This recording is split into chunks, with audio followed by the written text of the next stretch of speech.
All right. All right, so let's get started here. Man, these pins are awful. These are brand new too. Those I just pulled those out of the package. They came out of the package not writing like that. Good, great. Oh, I think I have my good ones down here. I've got about 20 markers, and all of them are fairly new, but none of them hardly writing. All right. So, Galilee. And then, I always draw these things as circles just for simplicity's sake, but really the Dead Sea is like that. It's very long and very skinny. Okay.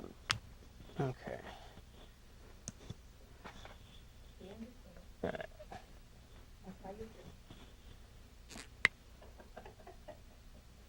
All right, so we talked in the last class about El Hammam as being a location for Sodom. Talked about Jericho being here. We talked about the variety of different things that happened at this spot. Right, so that's where the Israelites camped out under Joshua before they went in to the Promised Land. And so I'll kind of pick up with that lesson there and it's kind of interesting. Then we have Jericho here in this spot. And one of the interesting things about this connection between Sodom and Jericho is that the Lord gives them a very unique kind of thing that he wanted them to do when they attacked Jericho. Not only did he destroy Sodom and he destroyed Jericho, but I think there's a comparison between the way that he destroyed them, right? That when the walls came down, he gave them a specific command that he wanted them to do to Jericho that they only did a couple other times. Most places they did not do this, but very specifically he wanted this done to Jericho when they were done. Two things, actually, that he said that when he gave specific orders for Jericho. Anybody remember what they were? One of them was to burn it, and then the other was to not take anything. The other places, if they had supplies, if they had cattle or things, they were allowed to have it. But here at this place, they were not. These are the same two things done at Sodom that from the Abraham time. If you remember, the first attack kind of comes in, and Abraham says, when the king of Sodom tries to give him some of the loot, Abraham says that I'm not going to take anything from Sodom. That the hand of Sodom will not be able to say that it made me rich, right? And so he didn't take anything. And that's specifically what God said to them at Jericho, because if you remember the sin at Ai, the reason they lost the very next battle was because Achan had taken something. And so God wanted them very specifically to be able to say that the enemy in the Promised Land was not what made them rich, right? And so that was one of them. And then the other one was that Sodom was burned. And so he specifically said, I want you to burn Jericho, right? And not to rebuild on top of it. Which you kind of got the feeling that for a long time, that's what everybody thought about Sodom too. That nobody really rebuilt anything in that region for nearly 800 years. Even though it had all of the water still. I mean, the springs are still there, Jericho is still there, the mountains with the runoff are still there. All the three sources of water were there the whole time. The mound was there to where all you had to do was bring in some stones, And so just the fact that nobody settled there for a long time tells you something happened there. And I discussed some of this stuff in a Sunday school class, so I'm trying to remember what I discussed with you guys and what I didn't. But did I go over too much the dimensions with you guys about what Sodom looked like? How it's a twofold city. So up here, I did in Sunday school. Just because I know I covered a little bit of this in Sunday school. Oh, you told me that before. Yeah, and I want you to pretend like this is the first time you heard it. That would be class then, yeah. Yeah, I taught Sunday. Yeah. Okay. Oh, this Sunday. Yeah. So it's two levels, right? And this lower wall region here was about 40 feet high, and 12 to 18 feet thick, right? So it's thicker than this room probably. This is probably only 15 feet. So the wall would have been thicker than this, 40 feet tall. So it's probably about the size of two of these buildings tall. These buildings are probably only 25 feet tall. So almost the height of two of these all the way around, and that's the lower kind of embankment. And then the city then obviously was built on top of all of this part, right? The gates were big. It was kind of like two giant towers, actually, and then kind of somehow they would do like a narrow kind of thing where like people were funneled in there. I don't know which way the angle went. It might have gone this way, but the idea is to funnel people in very narrowly through the gate so that in times of war you could defend it easier. So these are like 20-foot by 40-foot rooms, symmetrical on either side of the main gate with, I want to say like a 6-foot opening through the middle. That's how they had this set up. So this would have been the entrance to the city. And then around the city, the wall going around, right, is 1.5 miles in circumference. So it's a big city. So this lower wall in a circle would have been 1.5 miles in circumference. But I remember now, when I taught on that unit, I had a picture of the archaeological facility of the first standing there. Right. Kind of showing more of the comparison between where humans stood and how tall the wall was. But Right. it wasn't the And you think it was this same dig site in Tel El Hammam? Yeah, probably so. Yeah. Okay. Because I know for a long time people were thinking that it was down here in these regions, but I mean they've been digging here for almost 10 years, so it could be, you know. Yeah, Jericho, what I was talking about. Oh, Jericho. Okay, so this is Sodom. All right, So these are at Sodom, yeah. Okay. Jericho would only been about 10% of the size of Sodom.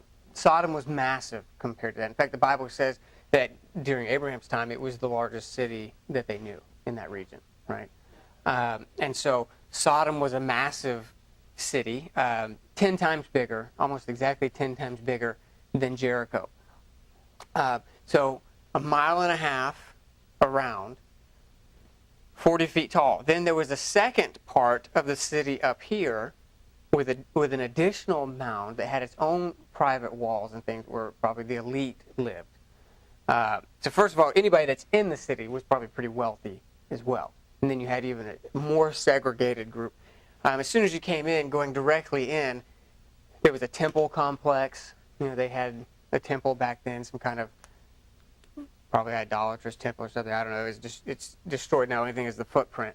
But when you first came in, there's a temple kind of region there towards the middle, which was common for cities of that era. That the main entrance went straight in to a temple, and then kind of staggered off to the side is this top region. And these walls are an additional 90 feet high. Yeah. So 90 feet, like a 9-story building.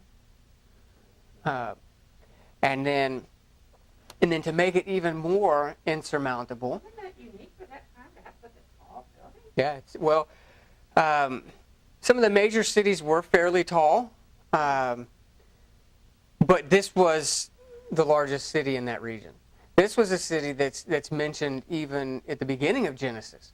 In some of the early cities, right after the flood, one of the first cities founded is Sodom here because of where it is. It's right in the best part of the world, which really gives you a lot of emphasis to the fact that nobody lived there for almost 800 years. But so all the way back to Noah's time, his first descendants were living here in this area, and they built this area up. And it took on some different dimensions from the early Bronze period, which had been right after the flood, through this, they built it up, obviously. So by the time of Abraham, it had kind of been redone a little bit, made it more substantial. So the initial part was kind of like a wall with a high thing. They made this part higher, they made that part higher. And then in the Middle Bronze period, the time of Abraham, they did something else. So if this is the edge of the wall, and I keep in mind it's 18 feet thick, so this is, imagine that being a circle, and the inside of that circle is 18 feet in, 12 to 18 feet at most places. What they did to make it to where no one could get in is then they built their wall at an angle, all the way out, all the way around, at a 35-degree angle. Did you read about this, or did you just today? Did you read the description, or did you Both. see a picture? Yeah, I've seen both. So I've seen the pictures, I've seen drawings, I've seen the actual dig sites, and I've read the people's description who were there. There's a guy by the name of Dr. C, who is an archaeologist over there, and he was the one that kind of first started this kind of thing, because he didn't think, because he was doing some other dig sites in this area, and he didn't think that these places they were talking about, Sodom, could have anything to do with biblical Sodom, because he knew you couldn't see past the top side of the Dead Sea here. Like the southern parts of the Dead Sea, he knew you couldn't see, because he was digging in this area around Jordan and Jericho, and particularly Bethel and Ai. He had done excavations there. And so he knew you couldn't see down that far, and so he knew it hadn't been found yet.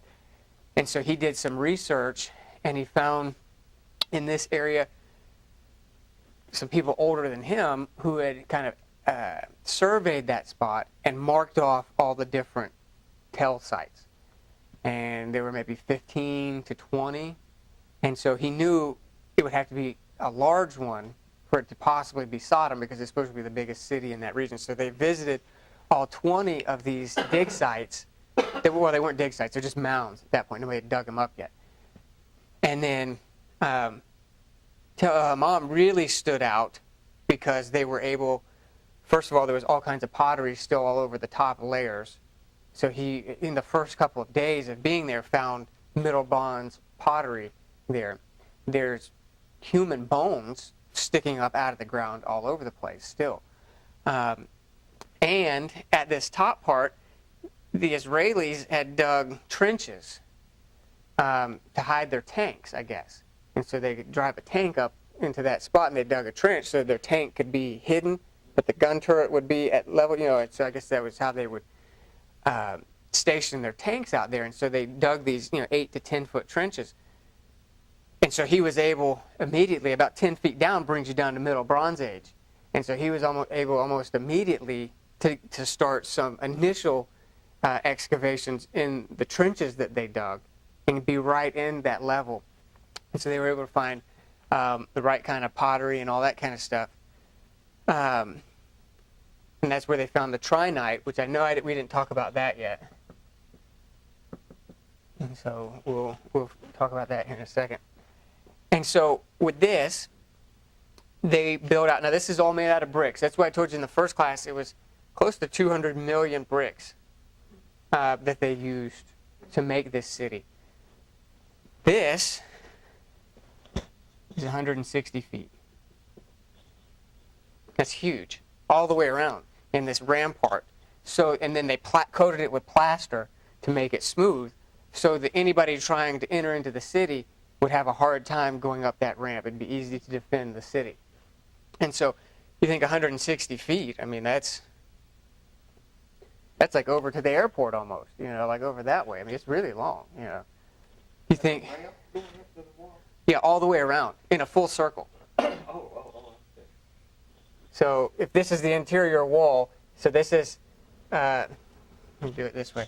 So if this is the inside of the wall is 18 feet thick, and then it has 160 feet rampart all the way around. sloping down so that you can't get in. And you can't bring any seat Except for the gate. machines up there either. Yeah, that's what it, so it there's, kind of resembled a tail in itself. yeah. The city did. So it's a giant mound, yeah. And so this mound, this is a side sliver. From the top, you'd be looking more like something like this, except for where the two main gate towers would be leading in. And then you've got then here the higher section. And you come in here, and there was some kind of building here, and then all city dwellings all the way through.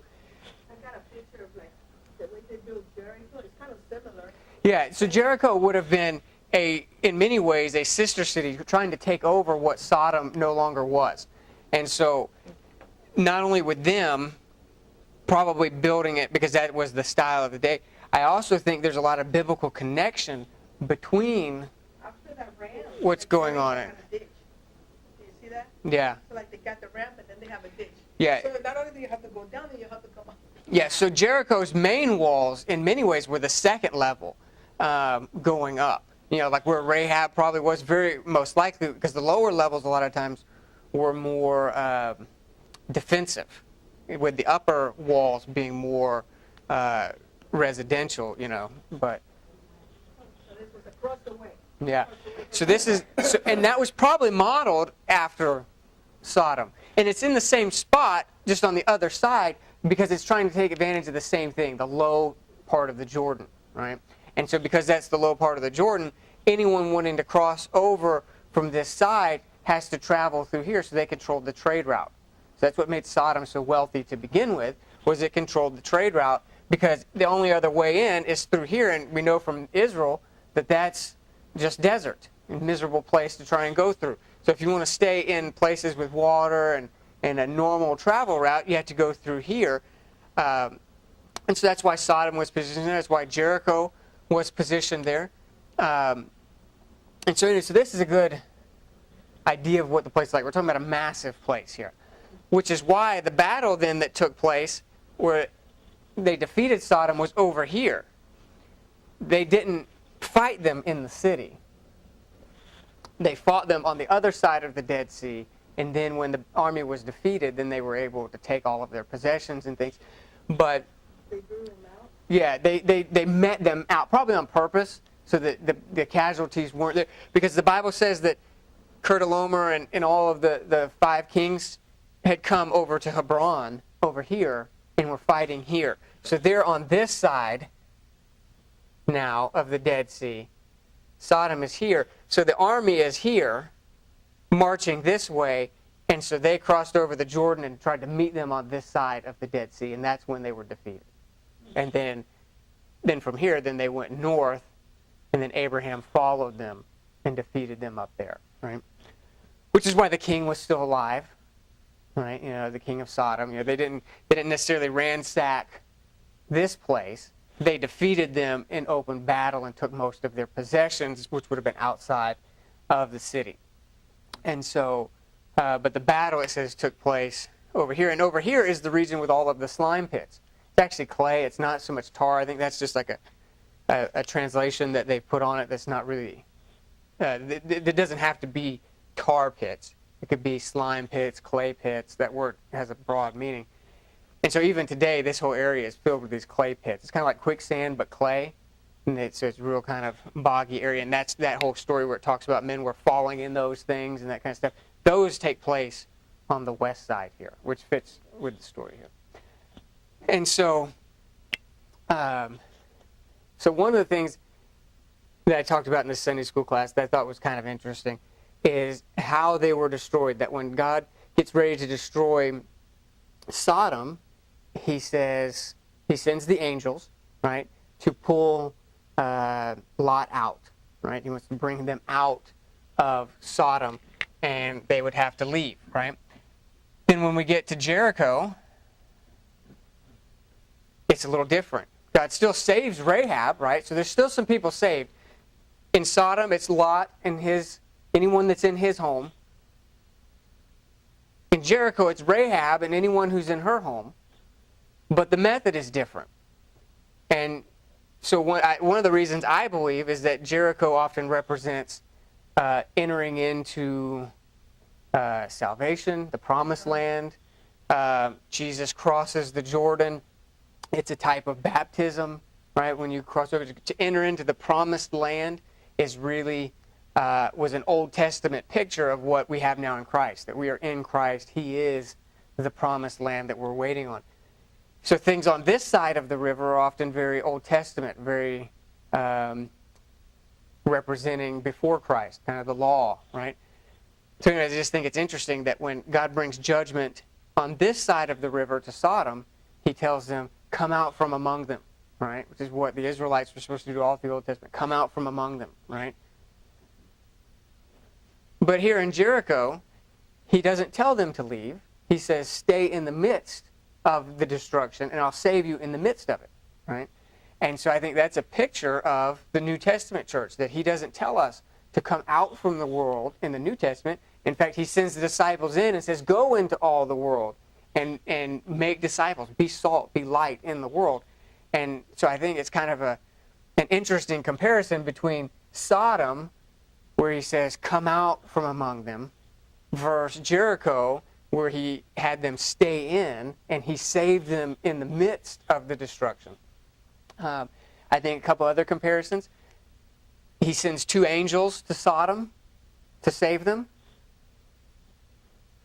In Rahab, it's 2 spies also, right? That go in and that save Rahab. I think it's kind of interesting. It's almost like the Lord does it this way on purpose, because he sends the angels, and they're almost like spying it out. They say, we want to come and check and see if what we've heard is true, right? Well, why does God have to check and see if it's true or not? You know what I'm saying? I mean, he already knew. He already knew when he came down what they were doing. And so when the angels are saying, we're going to go in there and check it out, I think in many ways God is doing that because there is a comparison between the later spies who would go in to Jericho. That these angels are fulfilling the role of the spies in the Jericho story. They're coming in to check it out, right? I think another thing that's interesting is if you're here in Jericho, and just on the other side of the river in eyesight is a city bigger than you, that everybody knows was destroyed by the Lord's judgment, right? Better ramparts, better everything than you, and God utterly destroyed them. And it's right there in eyesight. Everybody that grows up in Jericho would have known about what happened to the other city just on the other side of the river. And so the Israelites come down to Egypt, come back out, and now they're camped just outside of Sodom. And here come the people of Jericho, and they hear the story that the God of the people who destroyed Sodom is now with his people again, and they're back in that same spot. And not only is that the God who's with these people over there, the same one that destroyed Sodom right across the river, we now hear that he also defeated Egypt when he was down there. And so that helps you to see why they were so terrified. Because they're right across from God's destruction of Sodom, and they would have all known that that was destroyed by God. And so here are these people who, in their mind, they probably thought the gods that they were worshiping were real gods, but they would have known that they're nothing like that God that did that. But nobody's heard from him in a long time. And then all of a sudden you hear he's back with these people that are across the river. And oh, by the way, he just defeated Egypt's army. And so that's why everyone is so scared of the Israelites. It's not just what they're doing in the moment. It's also the fact that everybody knows this is the God who destroyed Sodom as well. And here they are right there, and they're worried that the same thing's going to happen to them, and essentially it did. God wiped them out in basically the exact same way, at least in a comparable way. And so it's kind of an interesting... Yeah. Yeah, because they're not just hearing stories from Egypt, they're also remembering what happened here at Sodom. Right? And so I think that's kind of an interesting...